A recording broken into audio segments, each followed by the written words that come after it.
Welcome into Mavericks Today by Chat Sports. I'm Jeffrey Cooperstein. A lot to get to on today's show, so let's just jump right in. The Mavericks are signing Kai Jones to a two-way contract. Jones, the former first-round pick out of the University of Texas, played for the Los Angeles Clippers this season. He was waived by them, and the Mavericks are picking him up on a two-way deal. To make room for Jones, they are releasing Kyler Kelly, who they signed about a month ago, to a two-way contract. So that's going to be a direct swap there. This is an interesting move, to say the least. So let's break it down. Jones this season averaging just 2.2 points, 1.6 boards. He didn't play in the 23-24 season, played a little bit in the G League, and then spent his first two seasons with Charlotte. Like I said, he was a first-round pick out of the University of Texas. And when I think of Kai Jones, I think freak athlete, bad basketball player. Kai Jones had a lot of projectables that made him a first-round pick. He can get up, his head can get above the rim, and he can catch alley-oops. That's really about all Kai Jones has going for him. And not to mention, the least of which, he's got a lot of off-court issues. If you remember, back in September of 23, he completely crashed out on social media, Antonio Brown style. It was not a pretty look for Kai Jones, and it led to some turmoil in his NBA career. Continuing on, where in September 23, he crashed out. On October 9th, he publicly requested a trade from the Charlotte Hornets on Twitter. Obviously, nobody wanted to trade it for Mr. Jones, and 2 days later, he was released, making him a free agent. I just think it's funny. There's been a lot of talk about culture surrounding the Dallas Mavericks, how a certain player that the Mavericks traded to the Los Angeles Lakers didn't add to the culture. I'll tell you who that is. It's Luka Doncic. And the GM of the Mavericks says Luka doesn't add to the culture. Apparently, Kai Jones, who completely had a public crash out on Twitter, looked like he was on hard drugs. I don't personally do any of those things, but that's what it looked like. Make it make sense to me.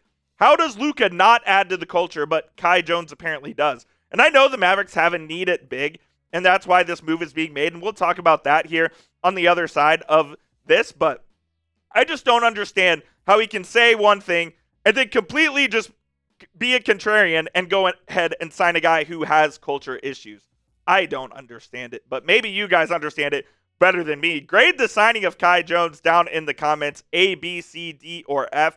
This will be the pinned comment on today's show, so you may get hit with a YouTube ad break here in just a couple of seconds. And while that happens, go on down there and get your votes in. Moses Brown is gone from the Mavericks after signing a 10-day contract. The Mavs, due to their salary cap constraints, they have $51,000 and change left to sign somebody for the remainder of the season. So they cannot bring Moses Brown back. They can't sign anybody until April 10th, when a prorated 10-day contract would be less than $51,000. And Brown was really good for the Mavs. He had 20 points and 11 rebounds and 18 points and 9 rebounds in his last two games.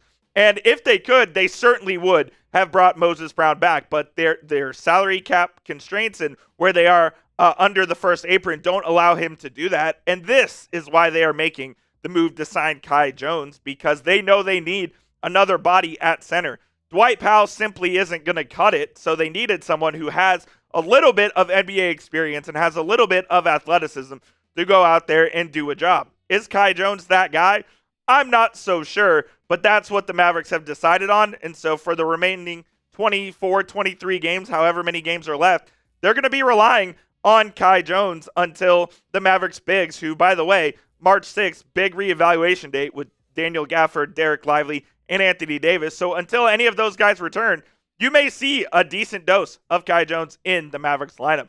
We will get to the rest of today's show here in just a few moments, but I do need to tell you guys about our sponsor, which of course is PrizePicks, America's #1 daily fantasy sports app. PrizePicks has over 10 million members and billions of dollars in awarded winnings, making daily fantasy sports accessible to all. You just pick more or less on at least 2 players for a shot to win up to 1,000 times your cash.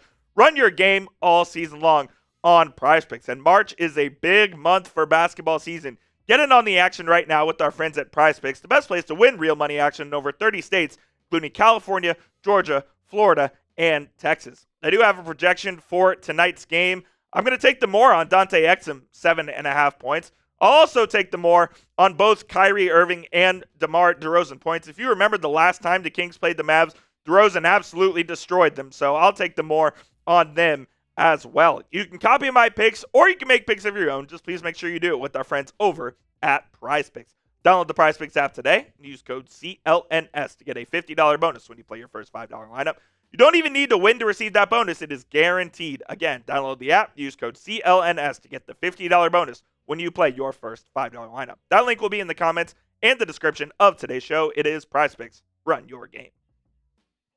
Is Caleb Martin going to be back soon? According to Mavs head coach Jason Kidd, Martin is going to play in a scrimmage-like setting on Tuesday, and after that could be cleared to play. So hopefully we see Caleb Martin back soon. He has not played a second for the Mavericks after they traded him to the Sixers in exchange for Quentin Grimes and a couple of second-round picks that were swapped. So we'll see what happens on Tuesday. I hope he is cleared to play because the Mavs certainly need a body out there, a wing that can defend, that can shoot a little bit, and that can ball handle. So I'm optimistic that Caleb Martin comes back, but another genius move made by Nico Harrison. Quentin Grimes is going off for the Philadelphia 76ers, and it is clear that he is a better player than Caleb Martin. Grimes, so far, in his time with Philly, 16.8 points, 5.5 rebounds, 52% from the field, and 41% from three, including 44 points in his last game with the Sixers.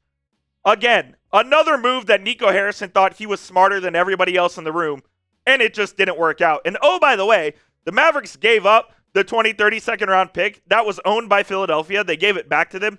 That pick may be the 31st or 32nd pick in the draft. Could the Mavericks have used that in the offseason to make another trade to try to improve this team? You think? They probably could have. Instead, they give it back to Philadelphia. It's just another move that shows that this guy has no idea what he's doing. There is no direction with this team. He has made the Mavericks significantly worse, contradicting himself multiple times along the way. Oh, and he turned the Los Angeles Lakers into instant title contenders. The Lakers sit second in the West and look poised to win the Western Conference, if I'm being honest. If I had to pick a Western Conference champion right now, it would be the Los Angeles Lakers. It's just yet another move in the disastrous of a trade deadline that was the 2025 NBA trade deadline for the Dallas Mavericks. It may be the worst trade deadline in NBA history when you take a look at it. Obviously remains to be seen, but it certainly is trending that way. And the Mavericks, I know 6 through 10 are really jumbled up right now, and they're only half a game out of 6th place. But the Mavericks do currently sit in the 10th spot in the Western Conference. Again, a half game out of 6th. But they're going to have some work to do in order to finish in the top 6 and avoid the play-in. 6 is about the max that they can get, and hopefully they can go on a hot streak here, get some guys healthy, and maybe do so. I want to ask you guys this before we get on out of here. Where will the Mavericks finish this season? Type 1 for playoffs, type 2 for the play-in, type 3 for the lottery. If I had to guess right now, I would type my 2 for play-in. I don't know if they'll get hot enough to be able to gain ground and fend off the other teams fighting for that 6th seed. But let me know what you guys think down in the comment section.